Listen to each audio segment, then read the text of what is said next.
火力军在这里恭喜乌军指挥官战术高明，大获反攻的胜利。本期视频，火力军就来分析一下乌军在解放伊久姆战役中战术运用究竟如何高明，让某一些俄粉明白乌军是如何花费几个月时间布置陷阱，等着俄军来跳的，以及俄军这次的大败会对其造成哪些恶劣的影响。话不多说，我们这就开始。首先，我们先来温故一下巴拉克列亚战役。乌军解放巴拉克列亚城可谓是神速，前脚还听到俄军还将乌军挡在巴拉克列城外，后脚就听到乌军已经进入到城内。再一眨眼，乌军在市政府大楼升起了自家的国旗。正当观众席上的我们都以为这场战斗将在巴拉克列亚反复争夺巷战的时候，乌军的装甲大队绕过巴拉克列亚，直直朝着俄军后方插了过去，这才有了之后的解放伊久姆战役。乌军在这场战役中战术运用之高明，不得不让火力军感到佩服。首先，乌军目标选取很明确，避开了俄军部队的精锐。乌军在攻打巴拉克利亚城时，驻守在伊久姆的俄正规军是有向北增援的，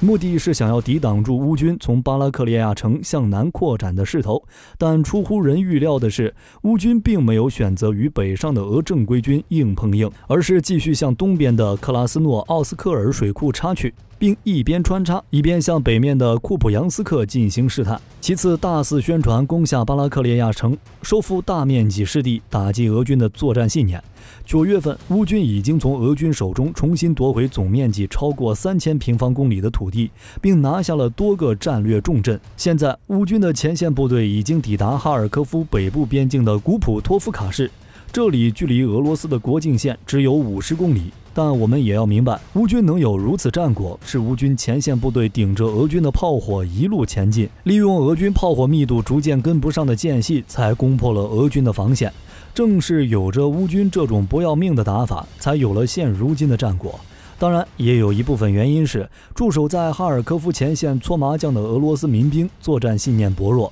平时打打游击放放冷炮还行，当要面对面硬碰时，俄军不逃跑才奇怪呢。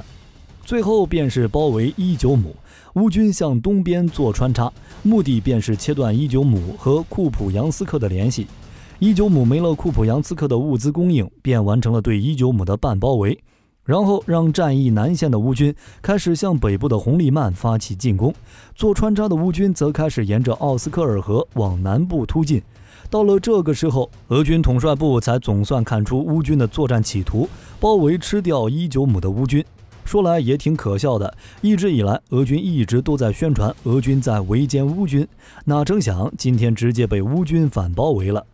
部队在战场上被包围时，一般只有2种选择。第一种，固守待援，忠心开火。这个作战的榜样是巴斯托涅之围的美军空降兵。这个方案的核心要点便是被包围的士兵能扛住敌人的进攻，还要能通过空中支援保证补给线不断。但是我们看俄军在伊久姆的部队，大多数都是乌东民兵团，少部分是俄军正规特种作战大队，因此被围士兵扛不扛揍的问题直接就可以排除掉了。其次是空中支援问题，从俄军侵略以来，俄空军的表现一直都很拉胯，想要进行空中补给更是想都不要想，所以俄军就只能选择第2种方案，撤退，并且还得是迅速的撤退。而俄军也正是这么做的。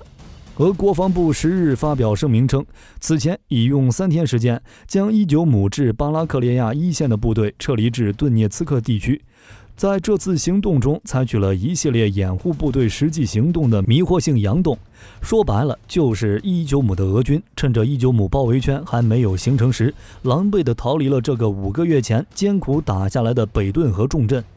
整个战役打下来，虽然乌军顶着炮火冲锋，伤亡不小外，但是却逼迫俄军撤出了克拉斯诺奥斯科尔水库以西的大片地区，解除了斯拉夫扬斯克北面的威胁，并得到了战略重地伊久姆。从地图上看，伊久姆位于哈尔科夫和顿涅茨克地区边界附近，已在俄罗斯控制下达5个多月之久。俄军把这里当作继续进攻顿涅茨克地区的重要枢纽，而库皮扬斯克作为重要的铁路枢纽，为俄军提供补给。收复这2座城市对基辅来说是一个重大的战略胜利。并且这也给乌军和其背后的北约注入了一针强心剂。乌克兰国防部长列兹尼科夫10日表示，乌克兰的盟友对该国军队最近取得的成功感到惊讶。美国国防部长奥斯汀也认为乌克兰的反攻行动取得进展。他在访问布拉格期间表示，我们看到在赫尔松的成功，也看到在哈尔科夫有一些进展，这非常鼓舞人心。德国外长贝尔伯克10日清晨抵达基辅进行访问，他希望借由此次访问展示，只要有必要，我们将继续支持乌克兰，提供武器、人道主义和财政支援。此外，欧盟国家财长同意向乌克兰提供50亿欧元贷款。可以说，乌克兰此次在国际上是财民双收。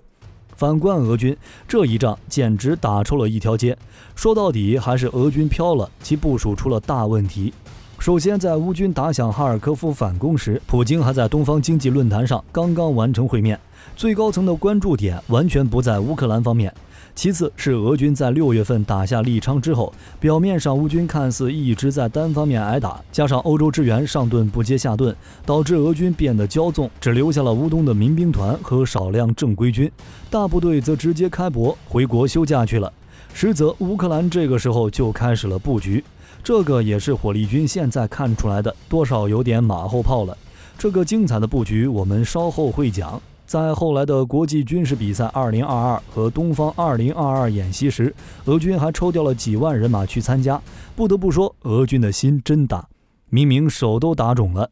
俄军却还要微笑着假装自己实力强大。打乌克兰不用全力就算了，还非要将部队拉回国内，去堵哈尔科夫的乌军枪里没有子弹。这下好了，直接玩脱了，不得不又一次进行大溃逃。那乌军的精彩布局是什么呢？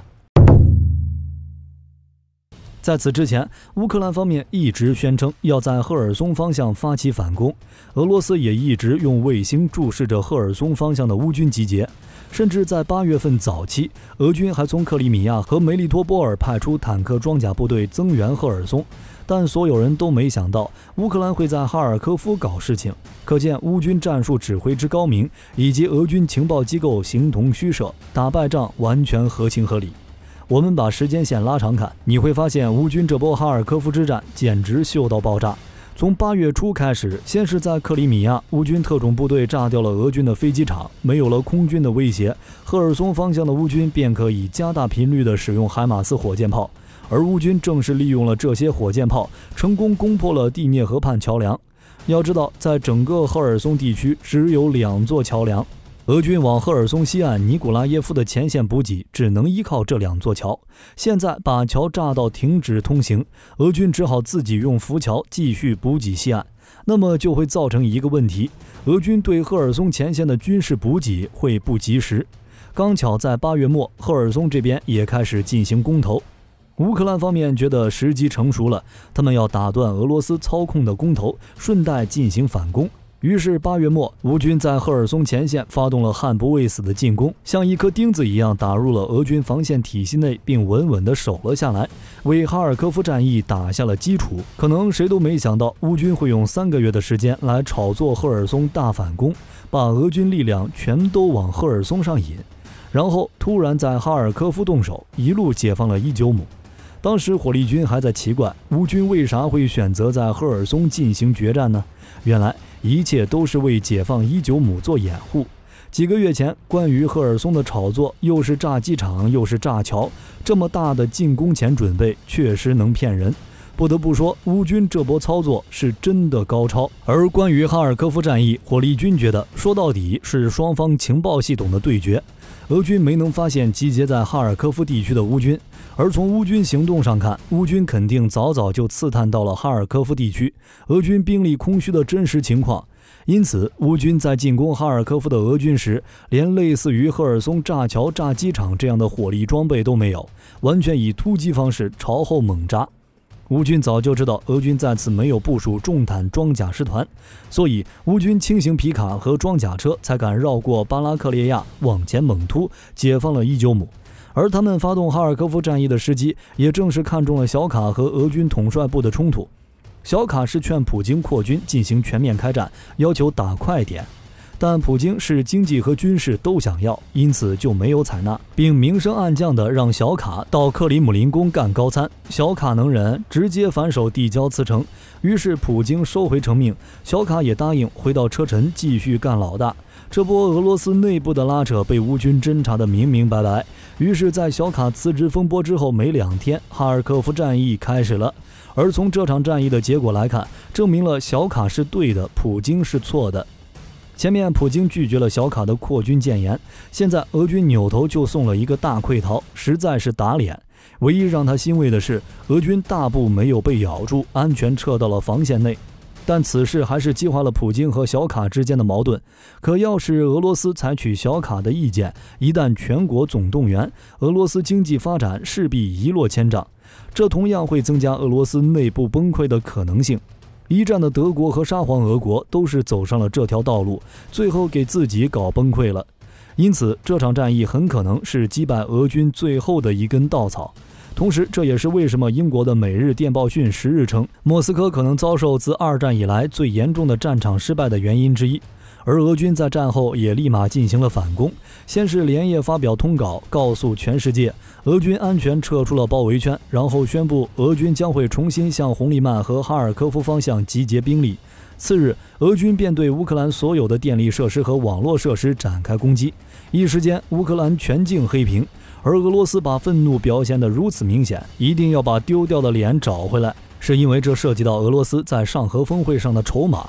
本届上合峰会将于9月15日到16日在乌兹别克斯坦古城撒马尔罕举行。在这个节骨眼上，俄军必须要树立起自己强大的形象。如果不维持俄军强大形象，谁还敢与俄罗斯进行合作呢？比如刚刚和俄罗斯才刚刚签署了合作协议的缅甸，他们是准备进口俄罗斯石油和天然气的，但现在俄罗斯一副溃不成军的样子，该如何保证缅甸与俄罗斯的交易安全？又如何保证缅甸购买石油被制裁后有人撑腰呢？这也是莫斯科可能遭受自2战以来最严重的战场失败的另外一个原因。对于这样的结果，俄罗斯也索性不装了。9月9日直接宣布，俄罗斯港口滞留的化肥要免费送给发展中国家，目的也很明显，就是想用免费来维持俄罗斯国外合作关系，挽回俄军因哈尔科夫战役战败的形象。化肥免费事小，之后的上合峰会才是俄罗斯最关注的。可见，从哈尔科夫战役到解放伊久姆，不仅造成了俄罗斯内部的分裂，也让俄罗斯承受了更多来自外部的军事经济压力。至于今后俄乌战场的发展，火力军觉得俄军日子将更加不好过。大家想，从哈尔科夫战役到解放伊久姆战役，绝对给了西方政客足够多的信心。除非乌克兰此次的反攻以俄罗斯彻底失败而告终，或者俄军成功的在其他战线以重要胜利重塑了9月以来的舆论态势，否则即使乌克兰部队接下来的推进再次陷入僵局，西方也会向乌克兰注入更多更好的武器，俄军的日子不多了。好了，关于这场乌军大捷，你还有什么想补充的吗？欢迎在评论区留下你的看法，我们一起讨论。本期视频内容就到这里，我们下期再见。